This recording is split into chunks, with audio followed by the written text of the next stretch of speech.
The Blueprint of Leadership, Navigating the U.S. Army Hierarchy. The Foundation, the Enlisted Ranks. In the complex machinery of global defense, the U.S. Army stands as a monument to organized discipline.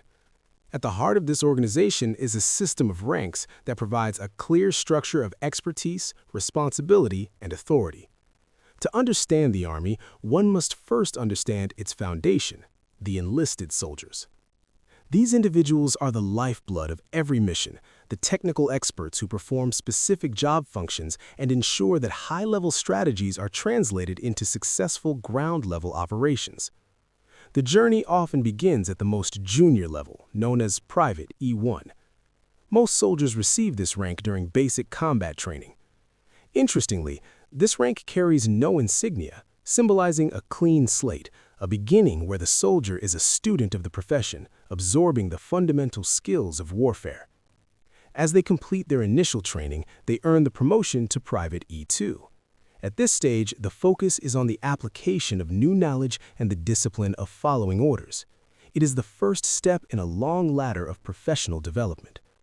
As a soldier moves to Private First Class E3, usually within their first year of service, their role expands to the direct execution of missions. But the real shift in responsibility begins at the E4 level, which is split into two distinct paths, Specialist and Corporal. While a Specialist is a technical master who can manage other lower-ranked soldiers, the Corporal represents the base level of the non-commissioned officer corps. A Corporal is a team leader, directly responsible for the individual training and personal appearance of their subordinates. This is where the weight of leadership truly begins to settle on a soldier's shoulders.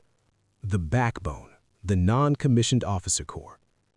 As we ascend the ranks, we enter the world of the sergeant, the NCO, the backbone of the Army. The sergeant, E5, is a pivotal role, typically leading a fire team of approximately 5 soldiers.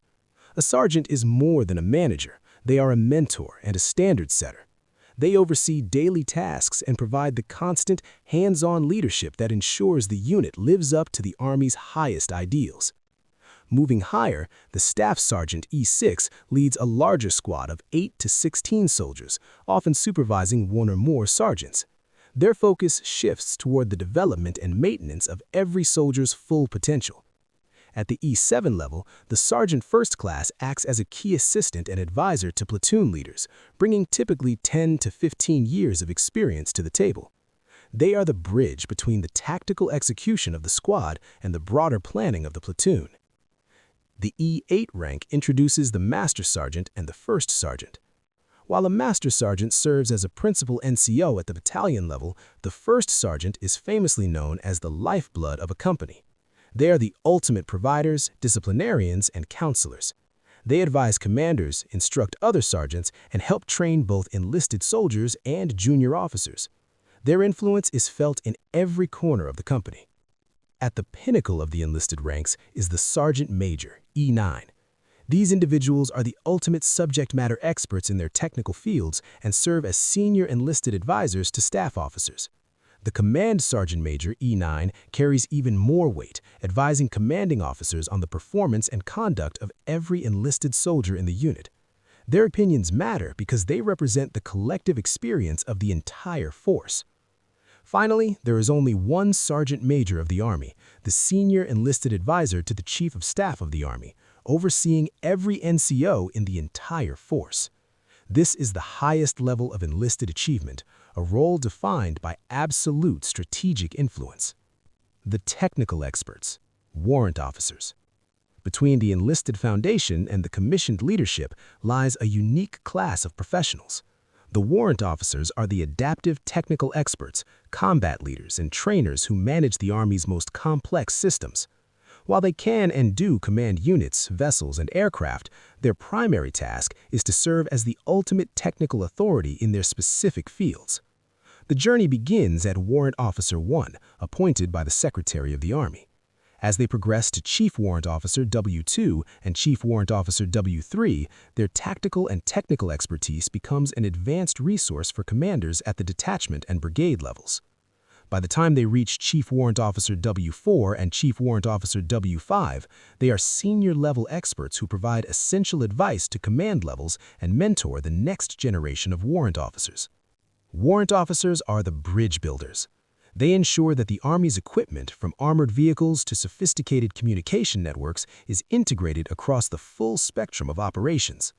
They remind us that true power is not just about giving orders, it is about having the deep, specialized knowledge to ensure those orders can actually be carried out. The architects of strategy, commissioned officers.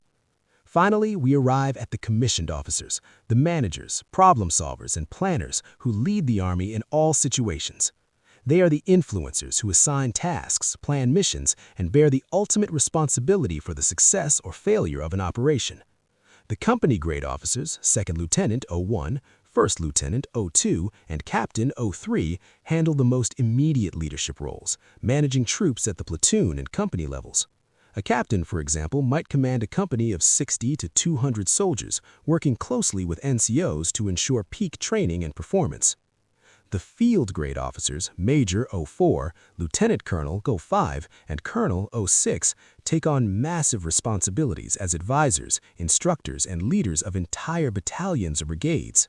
A colonel with their distinctive eagle insignia is responsible for brigade-level operations involving thousands of soldiers. They are the strategic connectors who turn high-level generalities into actionable military doctrine. At the top of the pyramid are the general officers, operating on a star rank structure. From the brigadier general, 1 star, to the general, 4 stars, these leaders possess the most military power in the Army. They oversee divisions of 10,000 soldiers or corps of up to 40,000, and at the highest level, a 4-star general can command up to 1 million personnel. Historically, the General of the Army, 5 stars, is reserved for wartime, with the last holders of this rank serving during World War II. And in rare historic instances, the rank of Generals of the Army, 6 stars, has been conferred, only to John J. Pershing, George Washington, and Ulysses S. Grant. These ranks remind us that the Army is more than a job. It is a historical legacy of leadership that spans centuries. The moral of the hierarchy. The lesson to learn from this structured hierarchy is that every soldier, no matter rank, has a significant role in the total mission. The general cannot lead without the private, and the private cannot succeed without the strategy of the general. This system is not about who is better, but about who is responsible for what. It is a masterclass in professional accountability. In your own life, understand that every team needs a foundation, a backbone, technical experts, and strategic planners. By respecting the rank and understanding the responsibility that comes with it, we can all contribute to a mission much larger than ourselves. The U.S. Army 101 is not just a lesson in military titles, it is a lesson in how humans can organize themselves to achieve the impossible.